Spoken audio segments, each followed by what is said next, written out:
welcome to Behind the Band episode 213.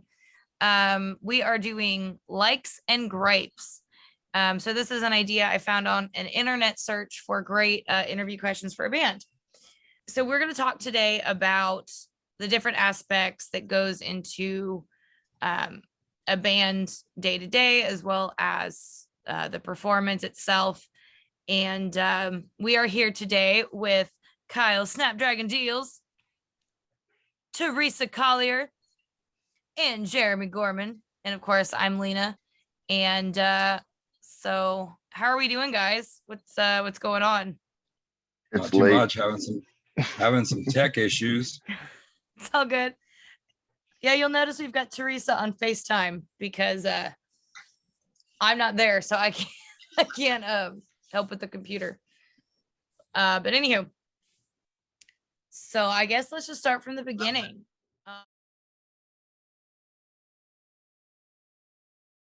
You mean Bourbon Tuesday? That's true. It's true. Except it's Tuesday. We're filming this on Tuesday, and it's wine for Jeramie and I. You're still doing Bourbon Tuesday, though. I sure am. I would say I like how easy setup is, since Bob has a PA system that we just plug into. Mm-hmm. That's a good thing. Yeah, that's made a huge difference.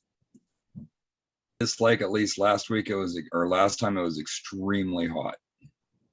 It's true, but we can't do anything about that.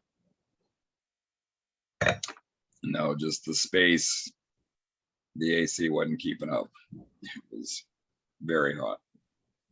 I mean, I would say as far as practice, we all get along and we bounce ideas back and forth. So I think that's a positive. And I think like the footage that we shot last week, for example, yes, it was for comedy, but also like, especially the Who's Most Likely bit, we do that every single practice. We sit around and have conversations, and I think that's important. There's a lot of bands out there that don't do that, so I like that. I would say that I don't know if I really have a gripe. I mean, sometimes we don't get to everything, but that's just time restraints, but everybody deals with that. No, the practices are great. They're lighthearted. They're a good time. Nothing's ever too stressful. We get what we need to get done. We need to get done. We get it done, but there's never any like pressure or hard feelings or. Yeah. Except for Bob's wiener that we've been making a subject matter lately. So for those of you who don't know what we're talking about, he has a wiener dog and it acts like it likes you, or maybe it's just me. I don't know. It's just you. He'll let me pet it, and then out of nowhere, he just starts barking. It's real weird. So I don't know.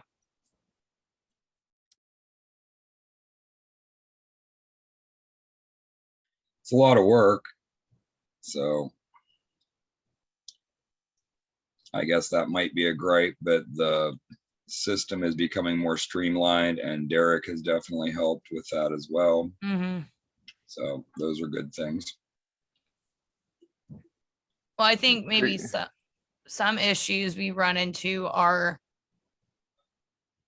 different venues have different rules, so we can't always use the fog machines. Yes. We have our own lights set up, and we're not always allowed to use that. And we understand those things to a degree, but we're not a band that stands in a row and sings. So those elements are important to a performance, and because it's a production, it's not just if you're gonna stand in a row, just turn on the fucking jukebox.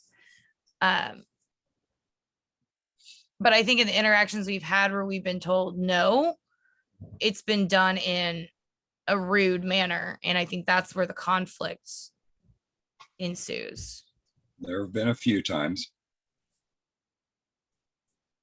There has been some rude times, but some of that's getting better too.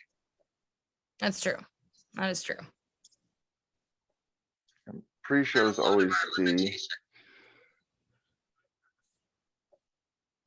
Well, what about you, Kyle, with like Wicked Shimmy? What's some of your pre-show? Because I know, like, I assume like a like now is you have delegated duties between your members, which has been helpful, just like with us having Derek now. That, Right. but have you ever ran No. into issues where people were just kind of bitchy and? There's only been a couple of times where like the venue management was a little hard to deal with, but you just handle it and you go on. But yeah, but always the setup is the most stressful part of the night, because you got to make sure everything's hooked up, working and going. If anything happens to go wrong, then it's time to stress and be concerned. Or throw picks But- at walls and say fuck a lot over a mic, hot mic. Well, that's normal, right? I don't think the fuck part is abnormal. Actually, just a stream of profanities.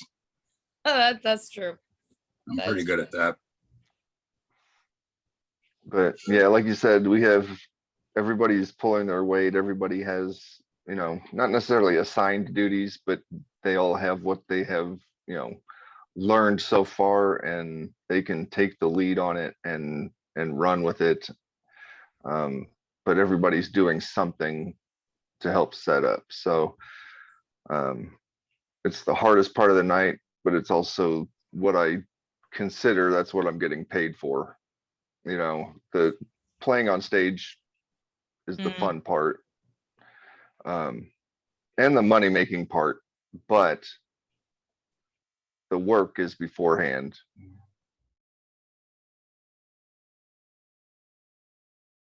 Obviously, every show is different.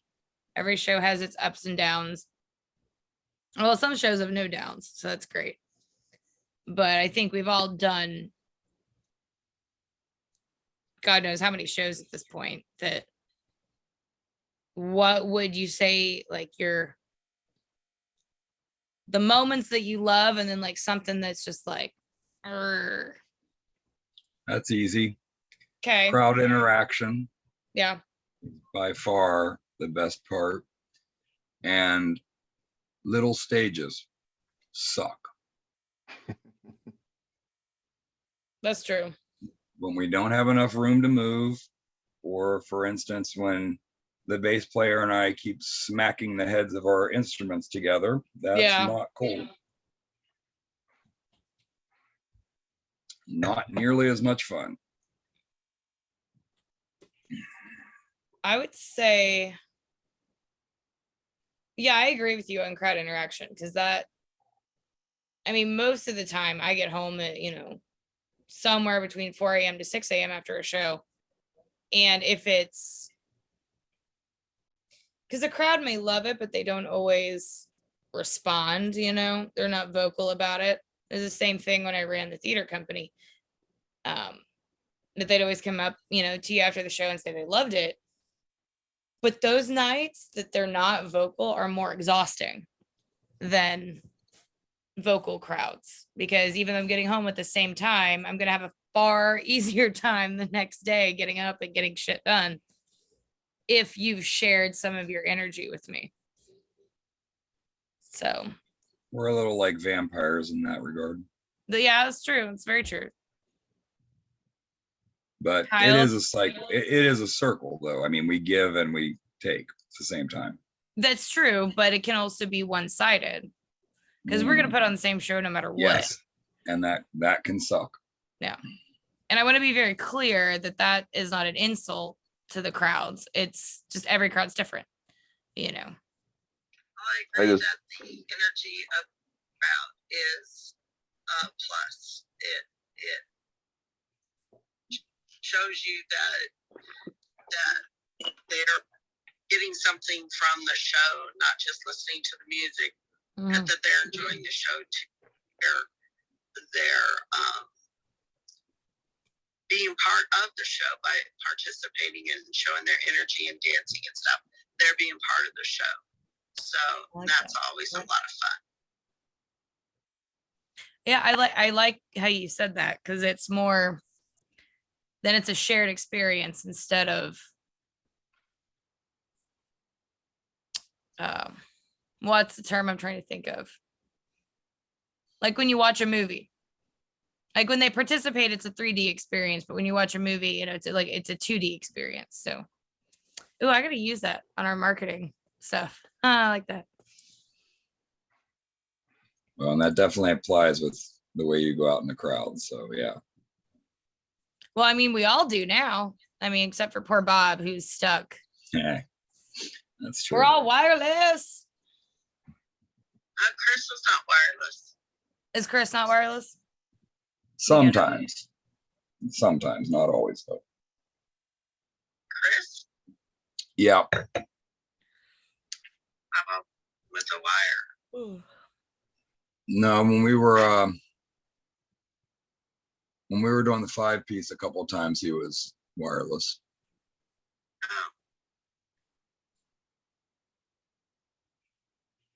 And he would like to be. I just think the wireless system he had quit working. So I think he's got to deal with getting another one to replace it.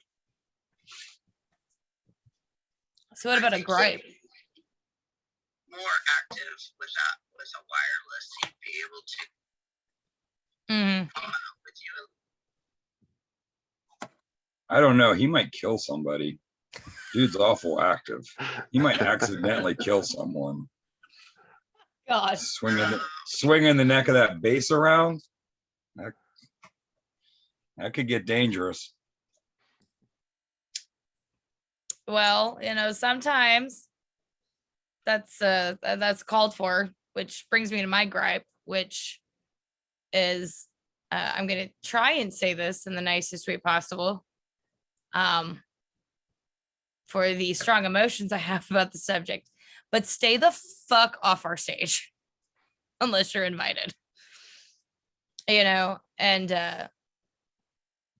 it's a safety issue for us, the crowd, the equipment, and we know that you're having a good time, but you know, my thing about that is you wouldn't do it to a national act or an international act. Don't do it to your local band. I know we're not, you know, I know that Shared Psychosis is not the only band that experiences that. And it's like, we understand you're having a good time and we encourage that, but there's a separation for a reason.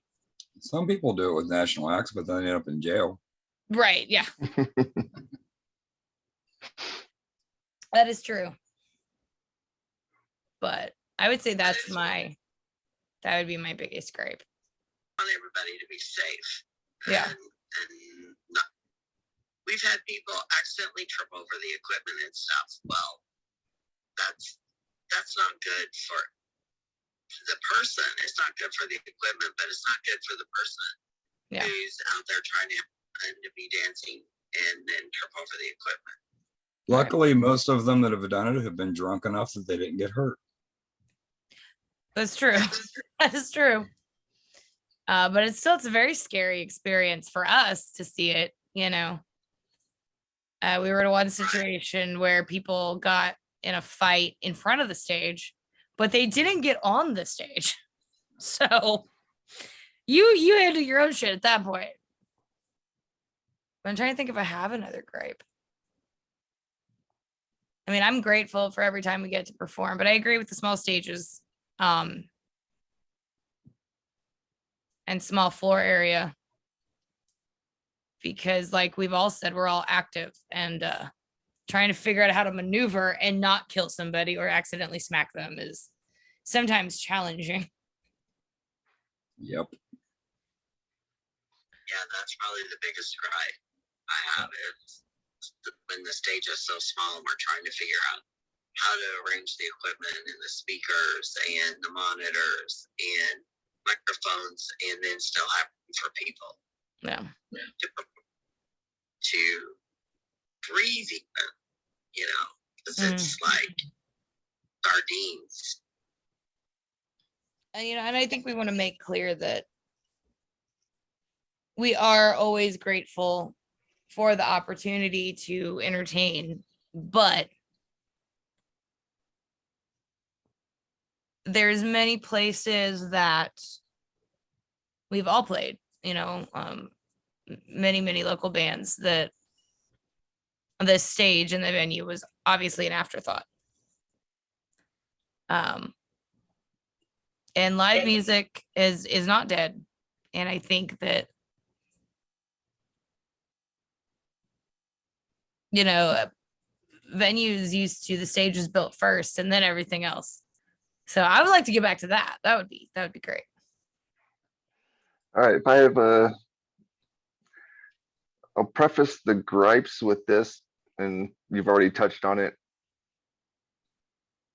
Overall, just I love being on stage, love entertaining, love singing, playing. If I didn't, I wouldn't be doing it. Right. You know, there's gripes would be, you know, the issues you've had already stated with crowd, but also talking to us while we're playing. Oh, that's a good one. That's a good one. Yeah. is a constant problem. Like,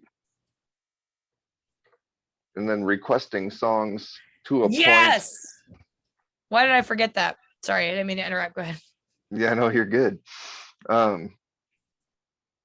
Like, we play for 4 hours. We have a certain number of songs. Yes, if you have a request, talk to us when we're off stage, not in the middle of a song. It's kind of combining those two into one, because that happens so often. But I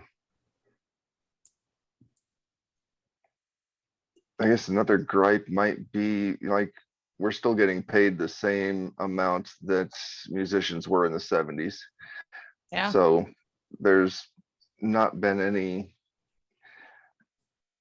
Cost of living. improvement in that area. Well, I mean, to a point, cost of living's gone way up, but the pay for a musician Right. hasn't.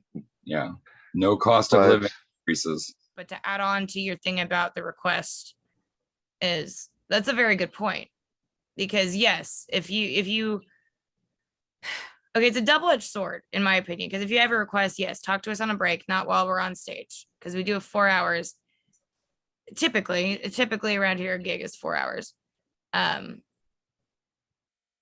the shows are practiced, they're rehearsed, they're in a specific order for a specific reason. Sometimes we can pull something out of our ass, like that Tom Petty song for that wonderful woman from Arizona at Oasis about a month and a half ago.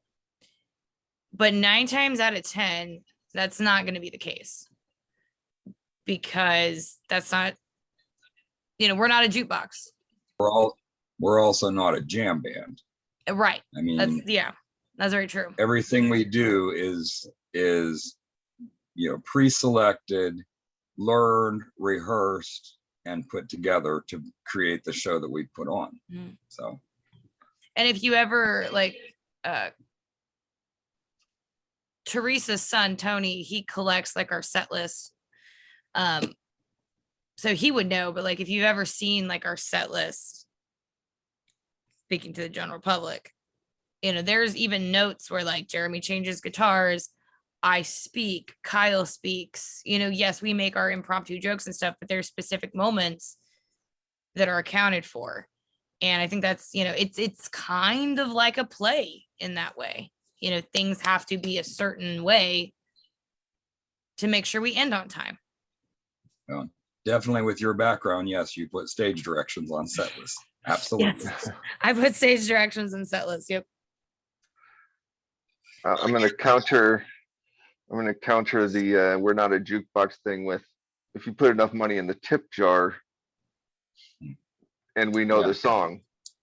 I was about to say, yeah. We'll if you know try the almost song, anything. Yeah, we'll try almost anything for enough because we but if are it's gonna sound whores. like shit, I don't care how much you tip.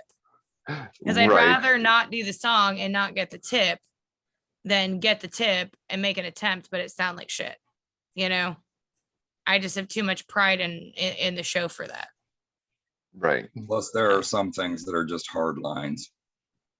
Yeah, country, no, never gonna happen. Yep. I cannot tell you the times I've been asked, you play country? Look at me, motherfucker. Do I look like I sing country? You know, of course, I mean that as a joke, but also it's true. I'm covered in safety pins and spikes and some type of weird makeup usually. I've never seen that anyone that looks like how I'm dressed for a show sing country. That's all I'm saying. Common sense.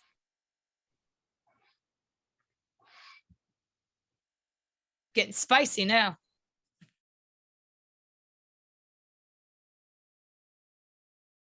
Waffle House. Waffle House. But you're like, That's my like. It's not necessarily Waffle House itself, but and we've had this discussion, but I love getting together after the show and just chilling and the camaraderie of the band members together. Just I look forward to that almost as much as I look forward to playing. Loadout is, I guess my gripe is I don't have roadies. I would say unloading the equipment after I get back to the house and then needing to take a shower before I can go to bed. So sometimes, yeah, I'm not in bed until 8 o'clock in the morning. yeah. 9 o'clock in the morning, it's often daylight. I mean, I would say as far as a like, okay, majority of the time, because I mean, especially with adding Derek, who's a great asset, we do pretty much work, we work efficiently, and we make it as quick as possible, especially with all the chords. And with all that being said, I think there's less pressure after a show, like pre-show, we have to be ready to go, all equipment, all lights, all sound, costumes, and have to be on at 8 o'clock, 9 o'clock, whatever. Whereas after the show, we can kind of take our time, tell jokes, have a drink, sit down for 10 minutes. Because we're still, out of there at bar closing, or if not, half an hour after, which has never really been an issue except one time. And the bar staff wasn't even gone yet. So there's that. But that's not an issue anymore. That problem resolved itself. So I would say, yeah, it's less pressure, I think. Definitely less Well- pressure. I like being able to go around and talking to people in the crowd after the show, and the ones that stuck around that long. Mm-hmm. It's always good to make those connections and make people feel like they, it was appreciated that they were there. So Yeah. Well, Well, I'm they not are appreciated. good. Oh, I just said they are appreciated. Yeah. But the other thing is not only is teardown less pressure, but it's literally faster Yeah. because teardown doesn't require the same amount of thought processes, particularly now that we have the system of literally just walk around, unplug all of the hardware, just unplug everything, Mm-hmm. deal with hardware first, then deal with all the cables, which are the bane of my existence. It's a bane of all of our existence, to be fair. But yeah, that's true. That post show is autopilot in a sense.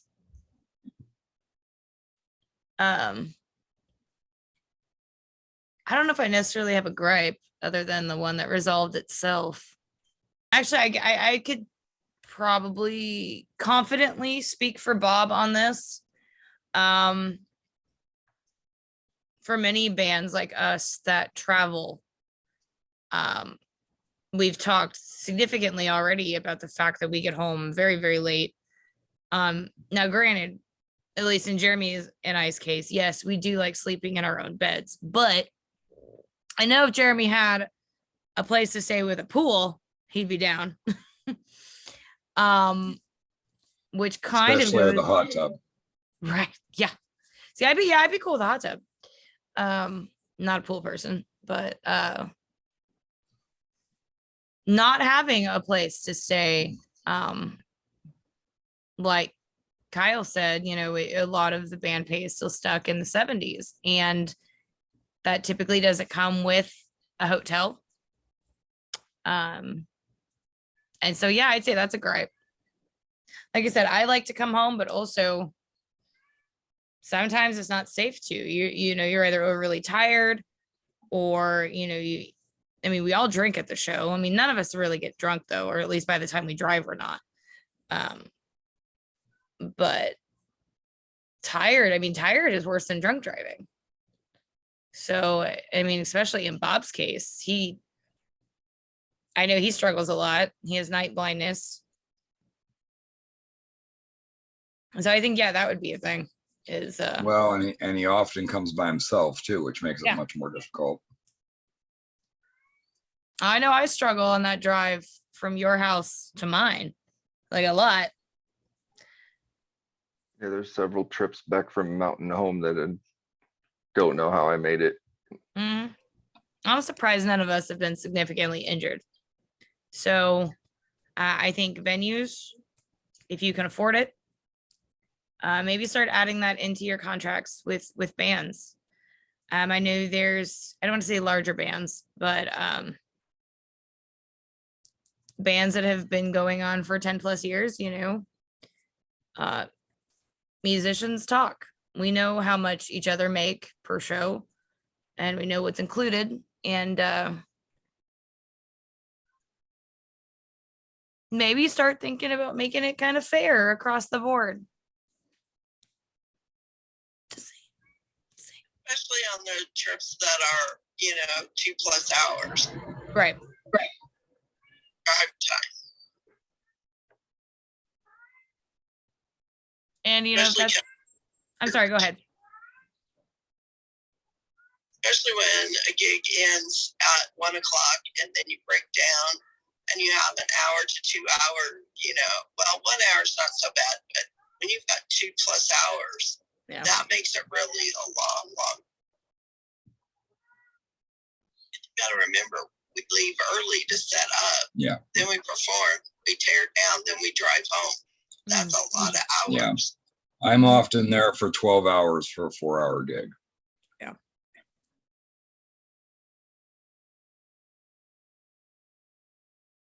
I would just preface it with, you know, playing in a bar band is not a way to make money. Mm-mm. If you're very lucky, you support your hobby. It definitely does not make money. Certainly not when you factor the hours of rehearsals, the hours of learning, you know, material, the money involved in the equipment, which can be astronomical. I mean, you know, it's definitely not a job per se. It's a hobby that if you're lucky, you can break even. Yeah, I 100% agree with that. Like, I myself am in a position to where I just pour what I make from the band back either into the band or into my instruments or into equipment. But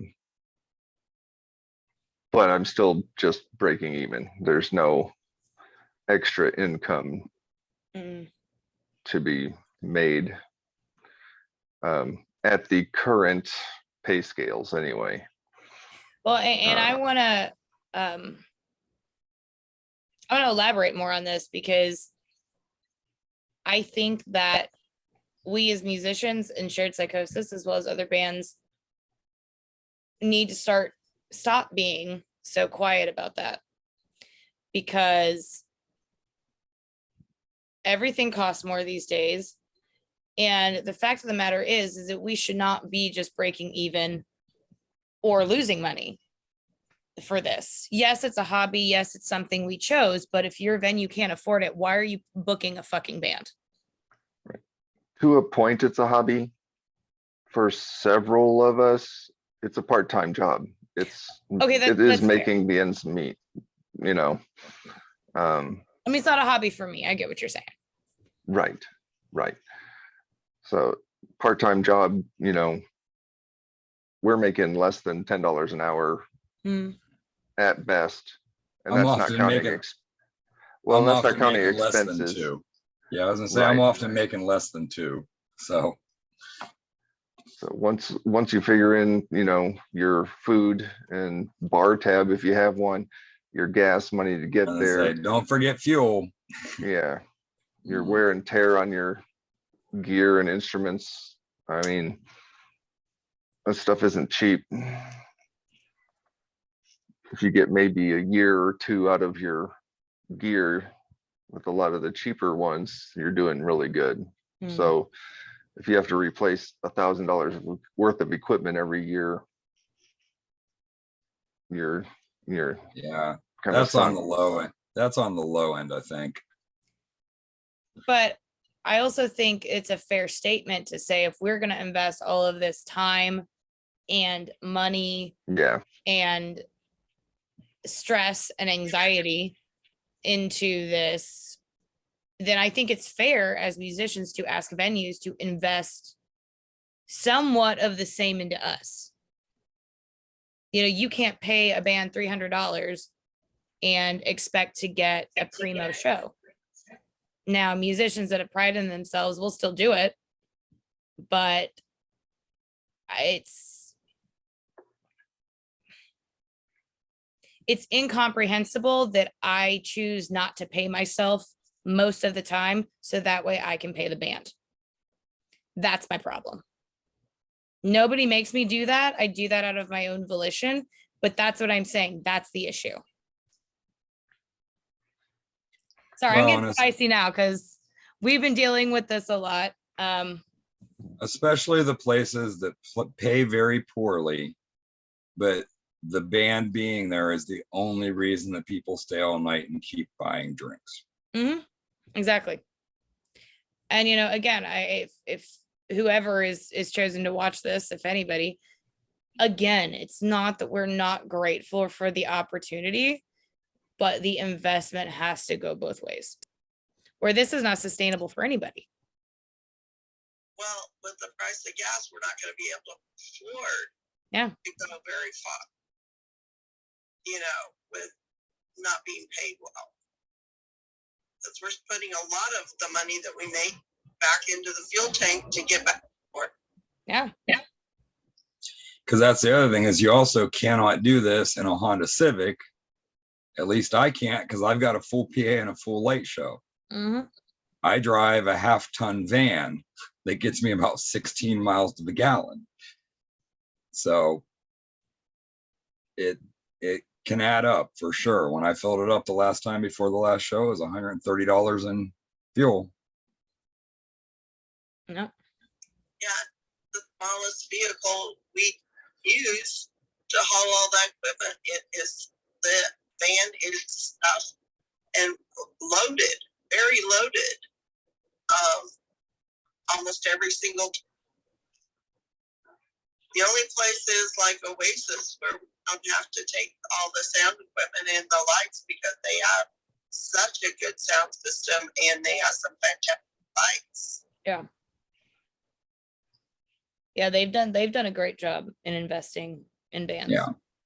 Absolutely. And also got a great sound guy. I mean, so venues like that, it's definitely different, but ironically, sometimes the venues that actually provide a much better experience and a much more simple experience for us, because they have so much equipment of their own, often they pay better, which is fascinating. Yeah, it is. depends on where you are. Perhaps, yeah. Because a lot of the ones that have their own big stage, PA lights, it ends up being a door gig. Yeah, now that's Which- always a bad deal. Which is something that So- needs to go away.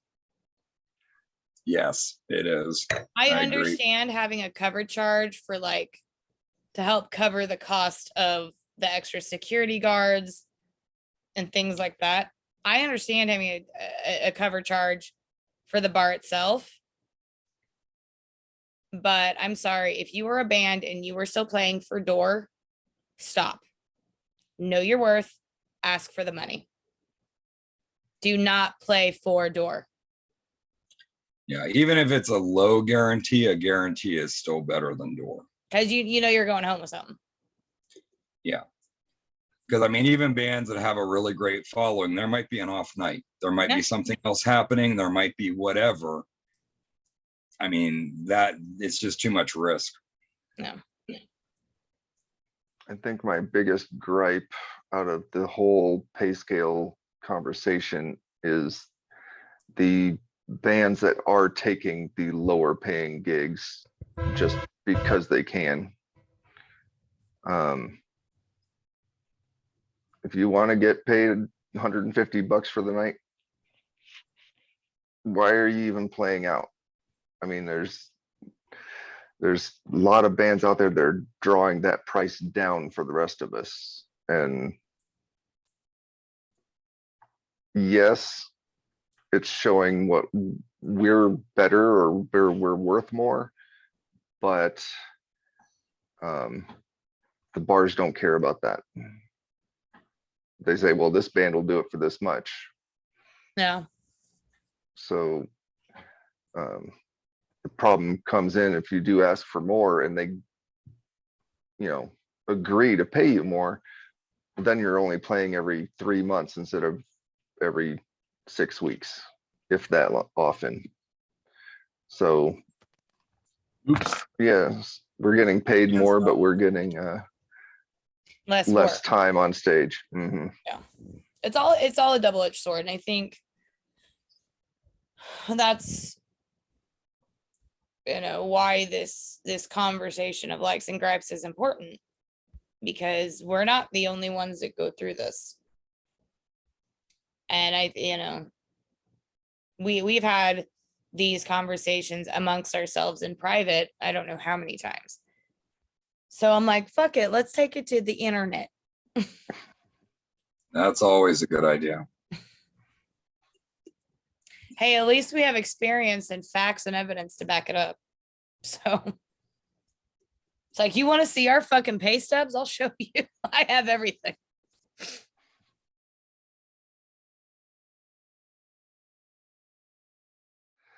I mean, right now we're not doing a whole lot.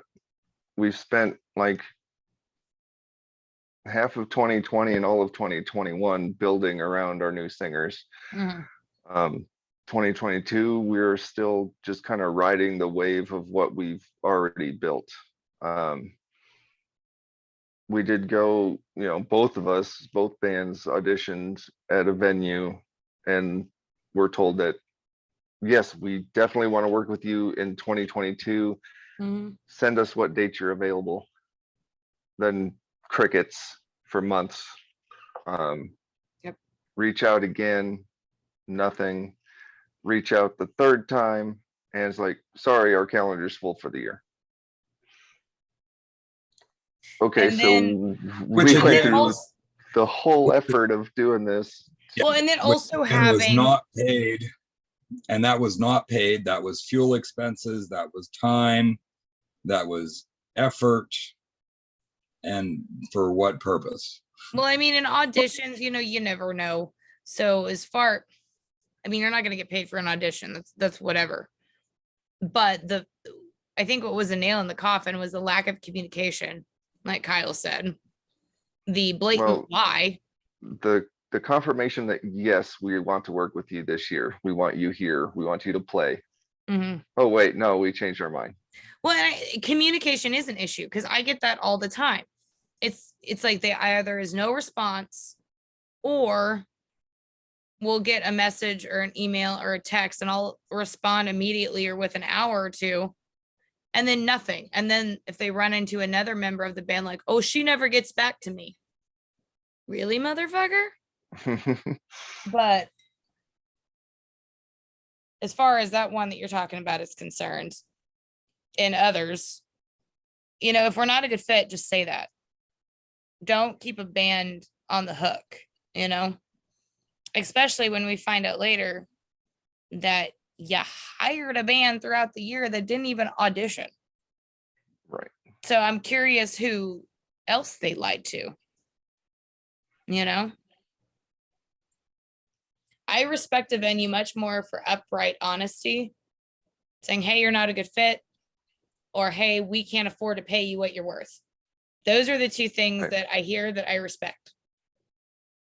I can deal with that. That's an answer. We even had one venue tell me that we were too loud for the space. That Too was the what? one where we had to have the decibel reading, Oh yeah. Yeah. which still, again, it was an answer. I'm good with that. Then I can mark you off my email list. Or a venue that cancels your booking because of a member change, because they don't know what the future of the band's going to be. Like, okay, the band is more than one member. Doesn't matter who that member was. Mm-hmm. Or But cancels. we'll play 2 miles down the road from you in front of 300 people that same night that you cancel us. But go right ahead. Exactly. Or they cancel your band because they double booked and didn't have the balls to just admit they made a mistake. That seems to happen, and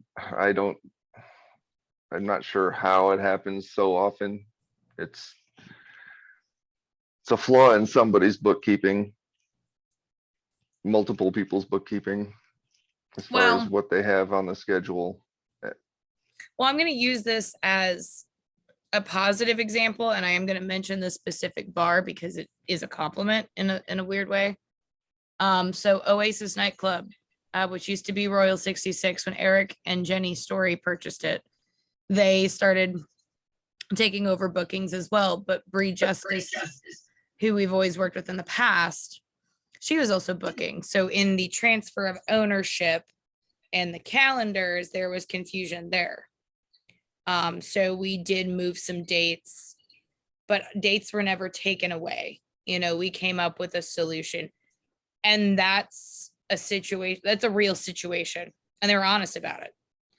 I can deal with that. That, you know, that's one of those things, like, it's like, all right, shit happens. Let's come up with a solution. I don't do booking, thankfully. I hated it in the 90s. It's not gotten any better. Oh, it's probably gotten a little bit better because you can email people.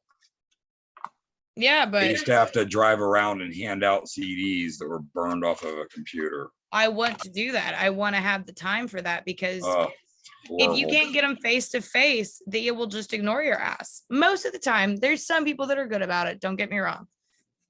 Yeah, as far as Wicked Shimmy, I'm gonna have to start, hitting the pavement figuratively and literally, and start looking at 2023 a little harder to make sure we're working as much as we want to work. So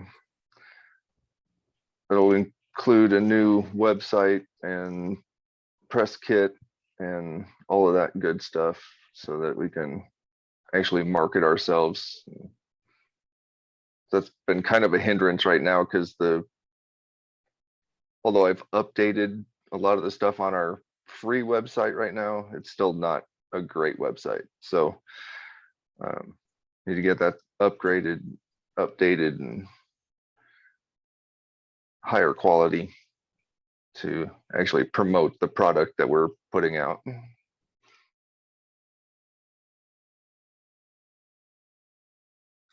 Go, Teresa.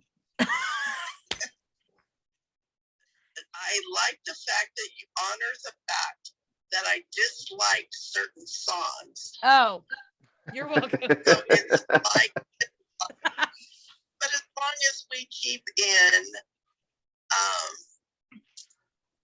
and then I just had a brain, my song, the one I really like. You know the one. House of the Rising Sun. That's it. Yes, yeah. So, but I also would like some of those earlier songs to come back. Some of those were really great, and the way you sing them is so great. And we need to let go of the past and embrace the future with some of the past. Okay. Maybe we can start that in July after we get a week off. Guys, we have 3 shows and then we get a week off. Finally get a break.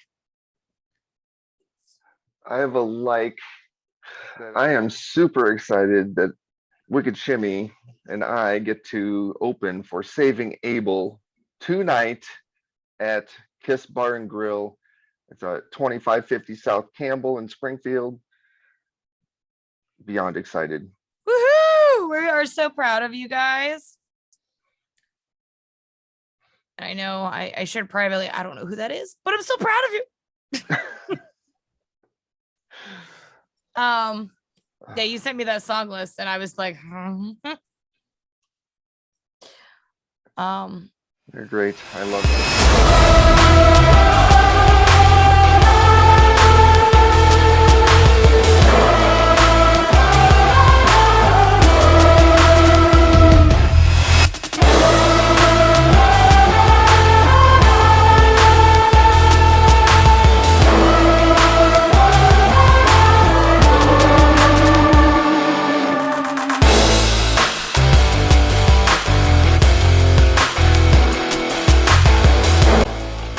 Tired of holding this phone up.